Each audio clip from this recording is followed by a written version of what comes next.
आज आम बनवा नड़िया कोरा। नड़िया को काढ़ी तार चोपा छड़े ताकू धोई छाणी रखीदबा। रखी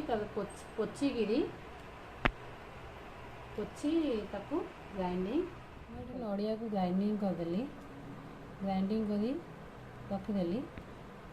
मिल्क पाउडर गोटे कप क्षीर गोटे चामच गुआ घी आउ चीनी आम एथरक पूरा प्रस्तुत करवा। गैस पर कढ़ई बसैबा। तापर गोटे चामच घी देवा। घी देले कढ़ई रे आउ नड़िया पूरा लगे ना। घी टिके गरम हो गले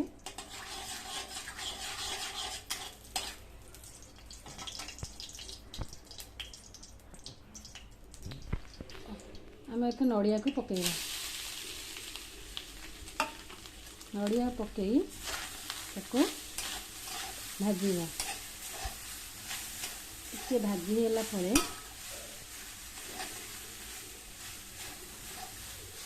आम आपको टिके भजा पानी टिके मरीगला परे आम एथरे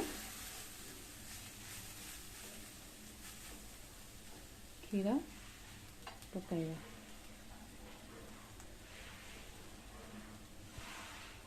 करवानी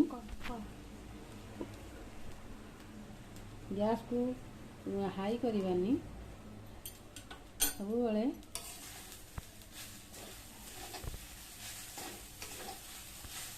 अल्प कम कम दे भाजीबा।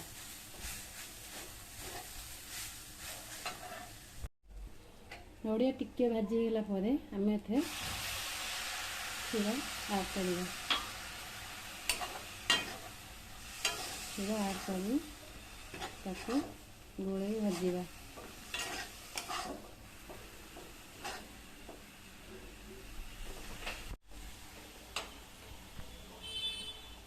तापर एथे पाउडर बनै दबा पकेबा। तापर चीनी ऐड करवा। ऐड करी भल भाव गोलई नेबा। आम को 15 ରୁ 20 मिनट ताकू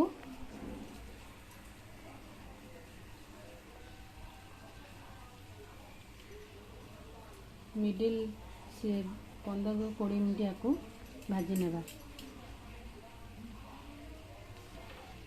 आम भाजी हो गला ताकू आम अल्प ठंडा करने छाड़ीदे। आम हाथ में घी मारी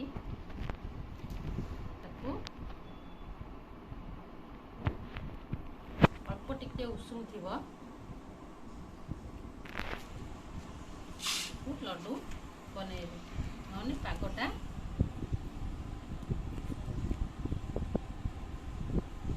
टाण हो फल लड्डू मोर भल हेनी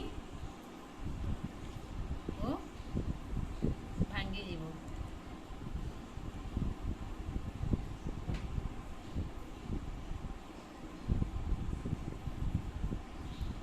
जड़ी साइज बड़ साइज बड़ कले बड़ साइज छोट बड़ जमी साइज करी पारे।